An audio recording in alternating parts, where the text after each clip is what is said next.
Nous célébrons aujourd'hui le vendredi saint, la mort du Christ. Et comme thème de notre méditation, nous voudrions réfléchir sur ces paroles tirées du livre d'Isaïe.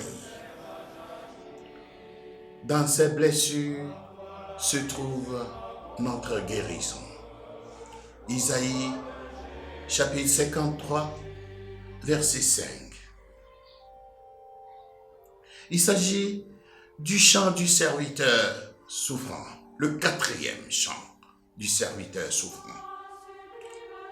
Et cette phrase du prophète exprime la tension qu'il y a dans tout le chant, à savoir la souffrance symbolisée par les blessures et l'exaltation symbolisée par la guérison.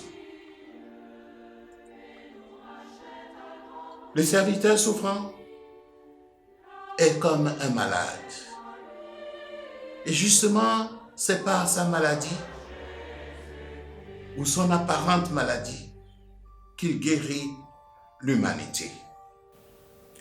Nous allons méditer sur cette phrase en réfléchissant sur la contradiction entre la blessure et la guérison.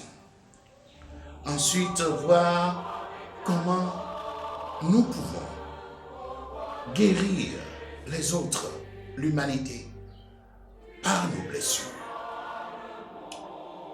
Le premier point, c'est la contradiction entre la blessure et la guérison.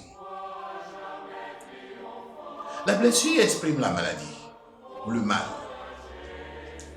Et la particularité de la blessure du serviteur souffrant, c'est que ce n'est pas lui qui blesse d'autres, mais il est blessé par les autres. Et cette blessure symbolise le péché du monde. D'ailleurs, le chant le dit bien, ce sont nos fautes qu'il portait. Et les autres, ceux qui le voyaient, croyaient qu'il était puni par Dieu. Qu'il serait lui-même un pécheur. D'ailleurs, on l'avait mis avec les bandits et il était associé aux malfaiteurs. Pourtant, c'est celui-là qui apparaissait comme un pécheur, celui-là qui apparaissait comme un bandit, celui-là qui apparaissait comme un malade. C'est lui. Et justement, à cause de ses blessures, de ses péchés qu'il porte, c'est lui qui sera le guérisseur du monde. Nous retrouvons une telle logique dans les religions traditionnelles africaines, où on pensait que pour devenir guérisseur, il faut avoir été soi-même malade. C'est la même logique que l'on retrouve dans le système du pharmacon grec, c'est-à-dire la pharmacie où on guérit par le poison.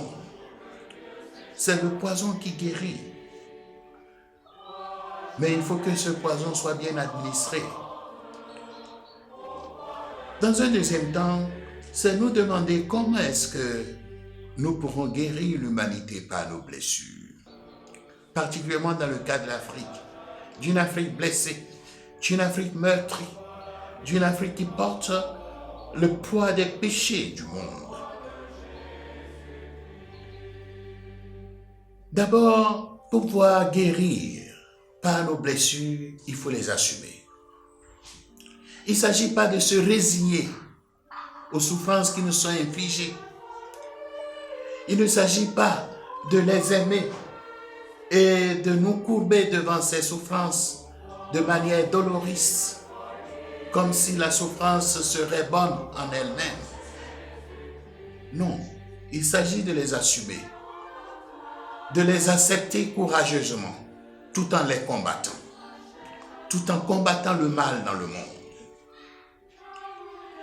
Deuxième temps, l'Afrique ne pourrait guérir par ses souffrances qu'en devenant non violente, comme le serviteur souffrant. C'est en refusant de faire souffrir d'autres, mais accepter la souffrance quand elle est nécessaire, qu'à notre tour, nous pouvons par nos blessures guérir d'autres. Troisième point, il faut pouvoir identifier nos souffrances. Il faut pouvoir trouver la manière adéquate pour nous de guérir d'autres par nos souffrances. Le serviteur souffrant est un exemple à imiter pour que la non-violence triomphe finalement dans notre monde. Nous aussi, à notre tour, nous devons donner cet exemple de la non-violence en identifiant bien nos souffrances et aussi nos tentations de faire souffrir d'autres pour éviter de faire souffrir d'autres, en préférant souffrir nous-mêmes plutôt que de faire souffrir d'autres. En effet, généralement, nous faisons souffrir d'autres parce que nous refusons nous-mêmes la souffrance. Nous préférons que d'autres souffrent à notre place plutôt que d'accepter de souffrir nous-mêmes. Nous pouvons accepter de souffrir pour d'autres seulement par amour. Une souffrance qui serait subie sans amour ne peut conduire qu'à la destruction, ne peut être que masochiste, et ce ne serait pas une souffrance salvatrice. La souffrance ne peut devenir salvatrice et rédemptrice que grâce à l'amour qui transforme tout. Nous avons cette belle histoire africaine où une jeune fille portait son petit frère et marchait. Et elle rencontra un homme qui lui dit « Mais ça doit être très lourd, le fardeau que tu portes. » Mais alors la jeune fille répondit « Non, je ne porte pas un fardeau, c'est mon frère. » En effet, grâce à l'amour, la souffrance n'est plus vécue comme souffrance, mais elle est vécue et assumée avec joie. C'est le mystère que nous célébrons en ce vendredi saint, où le Christ a plutôt accepté d'être livré sur la croix, de souffrir pour nous afin de nous sauver. Que cette croix de Jésus, cette sainte croix où il trouva la mort, soit pour nous une croix glorieuse, une croix rédemptrice.